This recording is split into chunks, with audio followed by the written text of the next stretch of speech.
नमस्कार साथियों, आप सभी का स्वागत है हमारे YouTube channel MKS teaching point में। बात करेंगे यहाँ पर 69,000 शिक्षक भर्ती में यथास्थिति के आधार पर बेसिक विभाग की तैयारियां क्या हैं। साथ में यहाँ पर 6800 केस हाईकोर्ट आर्डर से पहले असमंजस, आरक्षण याची 19,000 सीटों पर अड़े बनाए रणनीति, बेसिक शिक्षा विभाग के इस आदेश से शिक्षकों में रोष और यूपीपीएससी अध्याचन के बावजूद इन भर्तियों पर चुप्पी क्यों। सिपाही भर्ती में बड़ा बदलाव, 6,000 पदों पर भर्ती आदेश। एमटीएस भर्ती में पद तो बढ़े लेकिन भर्ती में गतिरोध जारी। 7.5 लाख युवा इस योजना से होंगे लाभान्वित और 9,000 भत्ता भी प्रतिमाह। कौन सी योजना है उसको यहाँ पर हम डिस्कशन करेंगे। और प्रधानाध्यापक भर्ती या बनने के लिए जो भी मानक है उनमें बदलाव किया गया है। साथ ही में जातीय जनगणना अपडेट जो भी महत्वपूर्ण चीज निकल कर आई उसको हम यहाँ पर आप सभी लोगों के साथ सभी खबरों को 1 बाय 1 डिस्कस करेंगे। और हम यही आशा करेंगे आप इस वीडियो को लाइक शेयर करेंगे और चैनल को सब्सक्राइब करेंगे। तो चलिए बात कर लेते हैं सबसे पहले 69,000 शिक्षक भर्ती यथास्थिति के बारे में। तो जैसा कि आप सभी लोगों को पता है 69,000 शिक्षक भर्ती में एनओसी प्रकरण लगभग जो है उसमें नियुक्ति प्रदान कर दी गई है, यानी उसमें जो है जिलावंटन हो चुका है। लेकिन अभी भी वो जो भर्ती प्रक्रिया है आप सभी लोगों को पता है 6800 चयन सूची वर्सेस 13,156 कोर्ट केस के अधीन मामला लगा हुआ है। इसी के मद्देनजर आप सभी लोग देख सकते हैं आंसर के प्रकरण में यहाँ पर जो है प्रत्यावेदन कंप्लीट हो गया, वहाँ पर भी नियुक्ति की तैयारियां जोरों पर चल रही हैं। अब बात सबसे बड़ी यही निकल कर आ रही है कि जो यथास्थिति है उस हिसाब से इतनी जल्दी जो है यहाँ पर जो कट ऑफ और अन्य चीज़ों का मामला वो निस्तारित कर पाना और नियुक्ति दे पाना सबसे बड़ी बात होगी, क्योंकि यहाँ पर भर्ती में पदों को लेकर के अभी भी चीज़ें स्पष्ट नहीं है। क्योंकि अध्याचन का जो मामला है उसमें लगभग 3120 के आसपास 3192 के आसपास अध्याचन आए हैं, जिनमें लग रहा है क्या सभी अभ्यर्थियों को यहाँ पर नियुक्ति मिल पाएगी, यानी जितने भी प्रत्यावेदन के साथी क्या उनको नियुक्ति मिलेगी। सबसे बड़ा सवाल इस समय यही सामने निकल कर आ रहा है। तो जो यथास्थिति कह रही है या कह रहे आगे की जो प्रारूप है उनको देखते हुए ये लग रहा है कि यहाँ पर सभी को नियुक्ति मिलनी चाहिए, क्योंकि सभी ने यहाँ पर जो है अप्लाईमेंट किया है। बस इसमें एक ही छटनी की जा सकती है, वो भी छटनी का मेन प्रारूप हो सकता है मेरिट या गुणांक। और इसके भी यहाँ पर अगर अंतिम चयन सूची की बात की जाएगी और अंतिम कटाव के आधार पर यहाँ पर लिया जाएगा तो सभी अभ्यर्थियों की नियुक्ति पक्की समझी जाएगी। सबसे बड़ी बात ये निकलकर सामने आ रही है कि बेसिक विभाग के पास कितने पद खाली हैं, क्योंकि इधर 6800 चयन सूची का मामला अभी भी पेंडिंग में है और साथ में यहाँ पर एनओसी को लेकर के भी चीज़ें स्पष्ट हुई हैं। तो आप सभी लोगों को हम बता दें कि 69 शिक्षक भर्ती में पदों को बढ़ाने वाली जो बात है वो अब गतिरोध के रूप में आगे बढ़ रही है। पदों को यहाँ पर बढ़ाया नहीं जा सकता है और बिना बढ़ाए यहाँ पर जो है बस सभी चीज़ों को एक साथ एक ही पटल पे एंड करना बेसिक विभाग के लिए बहुत बड़ी दिक्कत का सामना करना पड़ रहा है। लेकिन कैसे क्या कर रहा है ये बेसिक विभाग के लिए बहुत ही बड़ी दिक्कतों का सामना है। फिलहाल में जैसा कुछ लग रहा है यथास्थिति को अगर हम मद्देनजर रखें तो देख सकते हैं कि यहाँ पर आंसर की प्रकरण पर तुरंत कार्रवाई की जा रही है। और यहाँ पर जो है डाटा एनालिसिस के बाद में यहाँ पर एपीएनपी ने भेजा था और उसके बाद में यहाँ पर अब मेरिट गुणांक की बातों को लेकर के चीज़ें जल्द ही स्पष्ट होती आप सभी लोगों के लिए नजर आएंगी। और इधर बात कर लें आप सभी लोगों का जो बहुत प्रतीक्षित 6800 चयन सूची वर्सेस 13,156 यानी आरक्षण घोटाले से विसंगति को लेकर के यहाँ पर जो केस था उसको लेकर के अभी तक जजमेंट नहीं आया है, यानी असमंजस बना हुआ है कब जजमेंट आएगा। जहाँ तक जो है यहाँ पर बात सामने निकल कर आई है कि जनवरी के लास्ट सप्ताह में निकलने की प्रबल संभावना लग रही है। लेकिन अगर मद्देनजर करें कि यहाँ पर कल साथियों ने एक मीटिंग भी की है, जितने भी हमारे आरक्षण याची साथी हैं देख सकते हैं यहाँ पर, और उन्होंने एक रणनीति बनाई है कि अगर यहाँ पर हमारी जो मांग 19,000 सीटों की है, जिनका घोटाला 69,000 शिक्षक भर्ती में 27-21% आरक्षण के रूप में किया गया था, तो अगर ये हमको आरक्षण में से हित नहीं मिलता यानी 19,000 सीटें नहीं मिलती हैं तो हम आगे का रुख करेंगे, यानी कोर्ट जाएंगे। यहाँ पर स्पष्ट रूप से लिखा भी गया है कि इसको चुनौती दी जाएगी फैसले को। तो अगर मद्देनजर रखा जाए, अगर यहाँ पर कोर्ट से किसी भी यहाँ पर आरक्षण याचियों को लाभ नहीं मिलता है, 19,000 सीटों के आसपास चीज़ें नहीं होती हैं, तो इस प्रकार से अगर स्पष्ट रुख देखें तो ये मामला आप कोर्ट की तरफ रुख करेगा कि किसी भी यहाँ पर 19,000 सीटें या 69,000 शिक्षक भर्ती में एक ही मुद्दे पर आवंटन कर पाना या कोर्ट की तरफ से डिसीजन आना और नियुक्ति दे पाना बेसिक विभाग के लिए जो है बड़ी बात होगी। क्योंकि यहाँ पर आप देख सकते हैं पहले ही स्वीकार किया जा चुका है कि भर्ती कंप्लीट हो गई है। अब देखने वाली बात होगी क्या और कैसे होता है, तो ये सब चीज़ें देखने वाली होंगी। और जो ये चीज़ें चीज़ें हैं, इनसे क्या 6800 चयन सूची का जो मामला है वो पेंडिंग होगा। तो जैसा कि स्पष्ट आप सभी लोगों को हम बता दें, ये मामला दोनों एक साथ कनेक्टेड हैं। तो यहाँ पर जो है आंसर की पर जल्द ही यथास्थिति स्थिति साफ करने का वित्त विभाग का रुख है, क्योंकि वो चाह रहा है कि 6800 चयन सूची पर उसका भी जो है मद्देनजर यही है, क्या ही कोई दोष उत्पन्न हुआ यानी आगे कोर्ट की दिक्कतें हुई तो यहाँ पर जो है आंसर के प्रकरण के साथियों को रोकना अब स्वाभाविक नहीं होगा, क्योंकि 3 महीने के अंतर्गत नियुक्ति देना था, जिसमें 2 महीने का समय लिया गया था अवमानना याचिका में, और 2 महीने का समय आप सभी लोगों को पता है फरवरी तक कंप्लीट हो जाएगा। तो जैसा कि आप सभी लोग देख सकते हैं, यहाँ प्रत्यावेदन हो चुका है और अब मामला मेरिट और नियुक्ति को लेकर के आगे बढ़ेगा, जिसमें काउंसलिंग प्रोसेस होगा। सबसे पहले मेरिट गुणांक निर्धारण किया जाएगा, उसके बाद काउंसलिंग होगा, उसके बाद नियुक्त होगा और उसके बाद आप सभी लोगों का जो है जिला आवंटन होगा। इतनी सारी चीज़ें आप सभी लोग जो है एक प्रोसेस में होने जा रही हैं। तो आंसर की पर हो सकता है जो मेरिट एनओसी पर जो यहाँ पर कट ऑफ डिसाइड की गई थी उसी को ले लिया जाए। अगर यहाँ पर कटाव को भी डाउन करने की कोशिश की गई तो भी ये मामला आंसर की का भी फंस सकता है, क्योंकि इधर साथी इसी को लेकर के प्रयासरत हैं। और यही मामला बहस के दौरान कहा भी गया था कि जो आपकी 69.7 जो आपकी मेरिट है उस पर बहस होनी चाहिए, उस पर जो है जनरल वाले अभ्यर्थियों की ही मेरिट रखनी चाहिए, न कि यहाँ पर जो डाउन करके 67.11 की गई उसको करना चाहिए। तो ये सभी चीज़ें देखते हैं कि आगे इसमें क्या बदलाव आता है। जैसे ही कोई अन्य बदलाव आता है या विभाग की तरफ से कोई नया डिसीजन लिया जाता है, हम आपको जरूर प्रोवाइड कराएंगे। अब बात कर लें, यहाँ पर आप सभी लोग देख सकते हैं बेसिक शिक्षा विभाग के इस आदेश से शिक्षकों में जो है रोष व्याप्त है। तो कौन सा आदेश है उसको हम यहाँ पर डिस्कस करेंगे।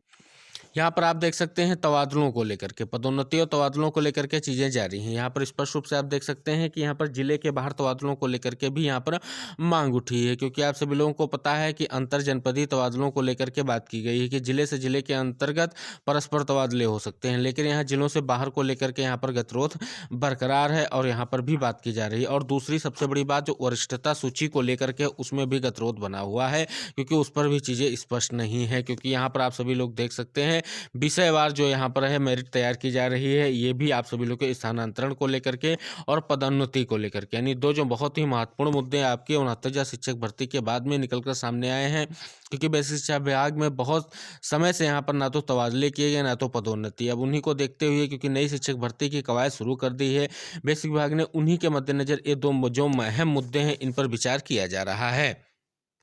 यहाँ पर आप देख भी सकते हैं लिखा गया कि वरिष्ठता को लेकर के बेसिक शिक्षकों में खींचतान, जिले में नहीं है कोई सूची, यानी प्रत्येक जिले में ये चीज़ें स्पष्ट हो जानी चाहिए। और आप सभी लोगों को हम अवगत करा दें कि बेसिक विभाग बिल्कुल स्पष्ट रूप से पदोन्नति का मामला इसमें जोरों पर चल रहा है और इसके बाद स्थानांतरण होगा, वो भी आप सभी लोगों को पता है विंटर वेकेशन निकल चुका, समर वेकेशन में होगा। तो हम आपको ये भी अवगत कराना चाहेंगे क्योंकि समर वेकेशन के बाद ही आप सभी लोगों के लिए प्राथमिक शिक्षक भर्ती की भी घोषणा की जानी है, जिसको लेकर के लगातार तैयारियां जोरों पर हैं। क्योंकि नया शिक्षा आयोग तब तक अपने जो है कार्य के रूप में कार्य योजना तैयार हो जाएगी और नियुक्तियों को लेकर के आगे का प्रोसेस होगा। उससे पहले जो सामने अपडेट निकल कर आ रहा है कि यूपी टेट कराने को लेकर के विभाग की मंशा स्पष्ट हो गई है और फरवरी लास्ट में हो सकता है नोटिफिकेशन आप सभी लोगों को देखने को मिल सकता है। तो इन्हीं सभी चीज़ों को देखते हुए ये दो जो अहम मुद्दे, एक तो पदोन्नति का और दूसरा स्थानांतरण का, इसको देखते हुए ये चीज़ें स्पष्ट हैं। क्योंकि आप सभी लोगों को पता है पहले भी हमने डिस्कस किया है कि नई शिक्षक भर्ती की घोषणा हो चुकी है और 70,000 प्लस पद जो है इसमें आप सभी लोगों को देखने को मिलेंगे। और एक बहुत ही महत्वपूर्ण खबर आप सभी लोगों के लिए, जो आप सभी लोग एलटी ग्रेड भर्ती, आरओ एआरओ और साथ ही में आपके एपीएस और साथ में राजकीय इंटर कॉलेज में प्रयोक्ता भर्ती को लेकर के आप सभी लोग देख सकते हैं कि यहाँ पर यूपीपीएससी ने अपने कैलेंडर में इन भर्तियों को नहीं रखा था, क्योंकि सीधी भर्ती पर लगातार जोर दिया जा रहा है, लेकिन इन भर्तियों को लेकर के कोई भी यहाँ पर दिक्कतों का अभ्यर्थी सामना कर रहे हैं। और आप सभी लोगों को हम बता दें कि यहाँ पर अधियाचन भी प्राप्त हो चुका है, जिसमें लगभग यहाँ पर हमने आपको अवगत भी कराया था 6,000 प्लस पदों का अधियाचन आप सभी लोगों को पता है एलटी ग्रेड भर्ती का ही केवल मिला है। तो यहाँ पर भर्तियों का अधियाचन मिल चुका है, इन सारी भर्तियों का आरओ का मिल चुका है, लेकिन अभी तक इसको लेकर के ये जो मौन है वो क्या कहा जाए, क्योंकि यहाँ पर यूपीपीएससी यहाँ पर इन जो है कैलेंडर में अपने जो वार्षिक कैलेंडर है उसमें जो है 2023 का उसमें इनको सम्मिलित नहीं किया है, यानी आरओ एआरओ की परीक्षा को, साथ में एलटी ग्रेड परीक्षा को, एपीएस परीक्षा को, राजकीय इंटर कॉलेज में प्रयोक्ता को। तो किस प्रकार से इनकी भर्ती होगी, क्या नया शिक्षा आयोग कराएगा, इन सारी चीज़ों को लेकर के अभी चीज़ें स्पष्ट नहीं, इन्हीं को लेकर के छात्रों में रोष व्याप्त है। और यहाँ पर लगातार यूपीपीएससी इस चीज़ पर कोई बयान देने से बच रहा है कि इन भर्तियों को क्यों सम्मिलित नहीं किया गया। तो इसका सीधा सा परोक्ष रूप यही कहा जाएगा कि अभ्यर्थियों के साथ अन्याय हो रहा है। तो प्रयास जारी है आप सभी लोगों के लिए, हो सकता है कि आप सभी लोगों के लिए अच्छा और सटीक चीज़ निकल कर सामने आए। इधर सीधी भर्तियों के लगातार परिणाम भी जारी हो रहे हैं। लगातार आरओ का भी परिणाम 2021 का जारी हुआ और कई सारी भर्तियों का लगातार जारी किया जा रहा है। और आपका उत्तर प्रदेश लोक सेवा आयोग इन सभी चीज़ों के लिए लगातार प्रयासरत है। इंटरव्यू चल रहे हैं, लेकिन यहाँ पर इन भर्तियों से कतराना कहाँ तक सही होगा और अभ्यर्थियों के जो भी प्रतियोगी छात्र हैं उनके लिए ये सबसे बड़ी दिक्कतों का सामना करना पड़ रहा है।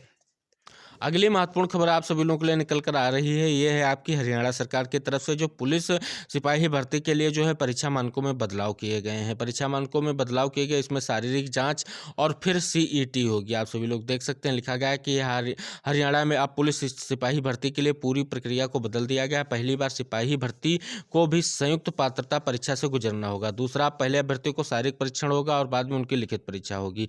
हरियाणा कर्मचारी चयन आयोग ने इस द्वारा तैयार किए गए प्रस्ताव पर हरियाणा सरकार ने मुहर लगा दी है। भविष्य में इस प्रकार के तहत ही सिपाही भर्ती भी की जाएगी। तो आप सभी लोग, साथ ही में लिखा गया कि 6000 सिपाहियों की भर्ती होनी, जिसमें 5000 पुरुष और 1000 महिला कर्मचारी होंगे। अगले माह में आयोग इन पदों को विज्ञापित करने जा रहा है। तो आप सभी लोगों के लिए बहुत ही महत्वपूर्ण है। जो भी साथी तैयारी कर रहे हैं उनको यहाँ पर जो है हरियाणा सरकार की तरफ से सौगात दी गई है। 6000 पदों पर भर्ती होने जा रही है। विज्ञापन भी जल्द आने जा रहा है। साथ में यहाँ पर जो है मानकों में भी बदलाव कर दिया गया है। इधर आप देख सकते हैं, बहुत बड़ी अपडेट सामने निकल कर आई है कि एमटीएस भर्ती जो आपकी होने जा रही है, इसमें पदों की संख्या को बढ़ा करके 12,500 जो है 23 कर दिया गया है। इसके पहले आप सभी लोग को पता है, यहाँ पर पदों में 10,880 पद जो आपके एमटीएस के थे और 529 पद यहाँ पर जो आप सभी लोगों को पता है जारी किए गए हवलदार के, जिनको 20 जनवरी को अधिसूचना जारी की गई थी। लेकिन अब ये बढ़ करके आप सभी लोगों के लिए पदों की संख्या बढ़ गई। लेकिन इसमें जो सबसे बड़ी बात है, गतिरोध का कारण है यहाँ पर आयु सीमा की बात है कि यहाँ लिखा गया है कि 18 जनवरी को जारी विज्ञापन के अनुसार ऑनलाइन आवेदन के लिए अनारक्षित वर्ग के अभ्यर्थियों की न्यूनतम आयु 18 और अधिकतम आयु 25 से 27 होनी चाहिए। इसको लेकर के यहाँ पर लगातार ओवर एज की बात चल रही है। सारी चीज़ें यहाँ पर लगाई गई हैं और ओवर एज को चलते हुए यहाँ पर गतिरोध बरकरार है और स्पष्ट रूप से जो यहाँ पर जो है बदलाव की मांग की जा रही है। तो आप सभी लोग देख सकते हैं, एक तरफ अच्छा फैसला और दूसरी तरफ अभ्यर्थियों का लगातार प्रदर्शन जारी है। तो देखने वाली बात होगी इसमें क्या आगे होता है। क्या जो आयु सीमा को लेकर के अभ्यर्थियों में जो रोष है उसको लेकर के कुछ आयोग की तरफ से अलग से विचार किया जाता है, नहीं किया जाता है, सब चीज़ें देखने लायक होंगी।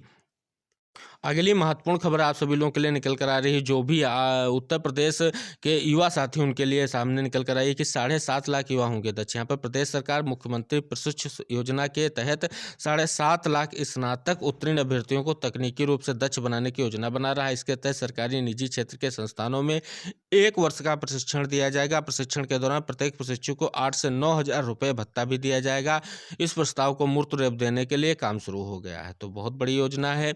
यहाँ पर लिखा गया कि प्रदेश सरकार की योजना परवान चढ़ी तो लोकसभा चुनाव से पहले बेरोजगार युवाओं के लिए या बड़ा तोहफा। योजना के तहत प्रत्येक जिले के 10 हज़ार स्नातक उत्तीर्ण युवा चुने जाएंगे। ये मुख्य रूप से बीए, बीएससी, बीकॉम और इससे और समकक्ष स्नातक स्तरीय डिग्री डिप्लोमाधारी होंगे, क्योंकि प्राविधिक शिक्षा के अंतर्गत इंजीनियरिंग डिग्री और डिप्लोमा धारक विद्यार्थियों के लिए यह व्यवस्था पहले से इसी क्रम में अब सामान्य उच्च डिग्री धारक में इसका फायदा दिए जाने की उम्मीद है। अमल के लिए यहाँ पर स्पष्ट रूप से बात की गई है कि किस प्रकार से क्या होगा, तो बहुत बड़ी खबर कही जाएगी।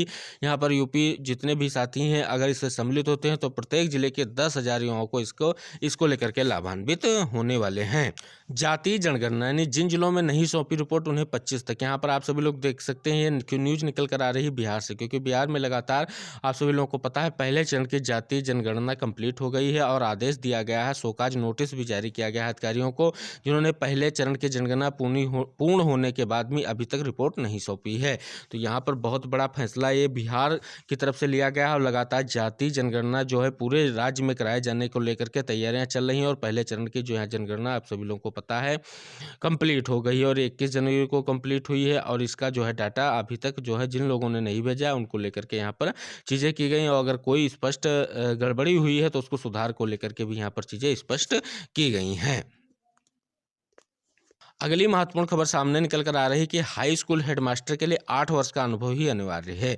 अब शिक्षक 2 से 4 वर्ष पहले ही प्रधानाध्यापक के लिए पात्रता हासिल कर लेंगे।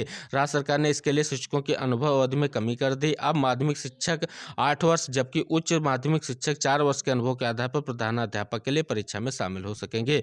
पहले प्रधानाध्यापक के पद पर नियुक्ति के लिए माध्यमिक शिक्षकों को 10 वर्ष की सेवा करनी थी, जबकि उच्च माध्यमिक शिक्षकों के लिए 8 वर्ष की सेवा आवश्यक थी। तो आप सभी लोग देख सकते हैं नई जो है सेवा लागू कर दी गई प्रधानाध्यापक बनने के लिए, तो बहुत ही प्रभावी कही जाएगी। और ये जो बदलाव किया गया है ये बिहार सरकार की तरफ से किया गया है। हो सकता है ये व्यवस्था सभी राज्यों में जो है अमल में लाई जाएगी, लेकिन अभी तक ये बिहार सरकार का बड़ा फैसला कहा जाएगा। तो ये थे साथियों आज के महत्वपूर्ण खबरें आप सभी लोगों के लिए। और यूपी सरकार की तरफ से बड़ा तोहफा मिल रहा है। 7.5 लाख जो है युवा साथी लाभान्वित हो सकते हैं। एमटीएस भर्ती में भी जो है विवाद के साथ साथ कुछ अच्छी खबरें निकल कर सामने आ रही हैं। और यहाँ पर जो है यूपीपीएससी का जो है सीधी भर्तियों पर लगातार रुख है, लेकिन एलटी ग्रेड साथ में आपके जो है राजकीय इंटर कॉलेज में प्रवक्ताओं को लेकर के और यहाँ पर आरओ को लेकर के जो यहाँ पर चीज़ें स्पष्ट हैं वो बहुत ही विचारणीय है। साथ में क्या यहाँ पर 19,000 सीटों की जो मांग है वो कंप्लीट होगी, सबसे बड़ी बात है। वो भी 6800 चयन सूची वर्सेस 156 कोर्ट केस से, तो ये देखने वाली बात होगी। और यथा स्थिति पर जो भी चीज़ें स्पष्ट होती रहेंगी हम वीडियो के माध्यम से आपको अवगत कराते रहेंगे 29 शिक्षक भर्ती में। तो आप सभी लोग हमारे वीडियो से इस वीडियो को लाइक शेयर कीजिए और चैनल से जरूर जुड़िए, जिससे आप सभी लोगों को महत्वपूर्ण खबरें मिलती रहें। इसी आशा के साथ हम फिर आप सभी लोगों के साथ सभी लोग साथियों से जुड़ेंगे अगले वीडियो के साथ। तब तक के लिए टेक केयर, बाय बाय, जय हिंद साथियों।